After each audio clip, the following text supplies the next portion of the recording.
لدينا دالة، وهذه الدالة تطلب اسم ورقة العمل، ونحن إذا سجلنا اسم ورقة العمل تبقى الدالة محصورة بالاسم الذي سجلناه.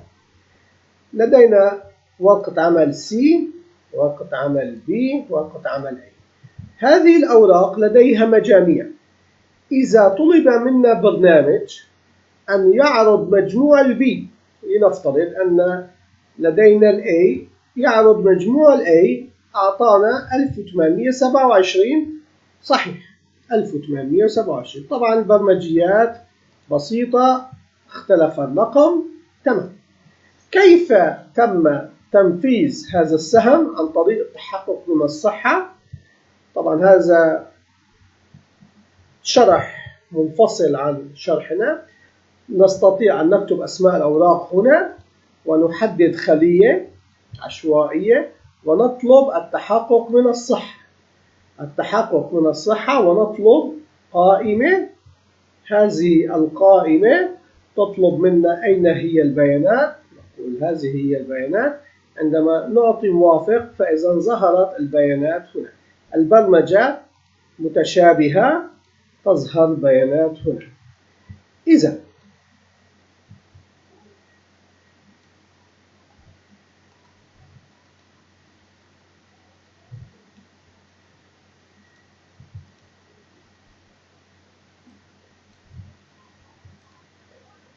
الآن نحن سوف ندخل في البرمجة الأساسية.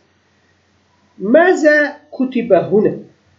كتبت هنا indirect. الدالة indirect من الدالات القوية جدا والمهمة.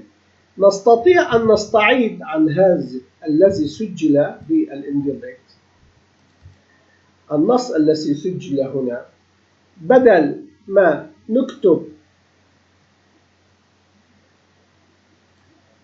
فاصلتين علويات إشارة add B6 ما يحتويه B6 وإشارة add وفاصلتين علويات، بدل هذه الكتابة نستطيع أن نكتب رقم A أو رقم B، لكن البرمجة أصبحت جامدة، فإذا النتيجة دائما تظهر. كيف سوف نغير؟ سوف نعود وندخل على الindirect ونغير ال A وال B. أما هنا الindirect أصبحت تخاطب البي 6، ما يكتب في بي 6 يعرض. من البرمجات المهمة حرصنا على تلوين الفاصلتين العلويات. نلاحظ أن القوس مع الفاصلتين العلويات الأولانية تقابل الفاصلتين العلويات النهائية مع القوس النهائي، فإذا هذا خاص بالindirect. أما الفاصلتين العلويات باللون الأحمر مع الفاصلتين العلويات باللون الأحمر خاص باسم الورقة لكي يكون تمييز، وإشارة الآد وإشارة الآد قبل وبعد البي 6 لكي تتخاطب الindirect مع البي 6، لأننا إذا كتبنا بي 6 مباشرة لا تتحسس على أنها اسم ورقة عمل، تتحسس على أنها خلية ولا تعطينا النتيجة المطلوبة. نتمنى أن تكون هذه الأفكار مفيدة لكم، لأنها جدا جدا هامة.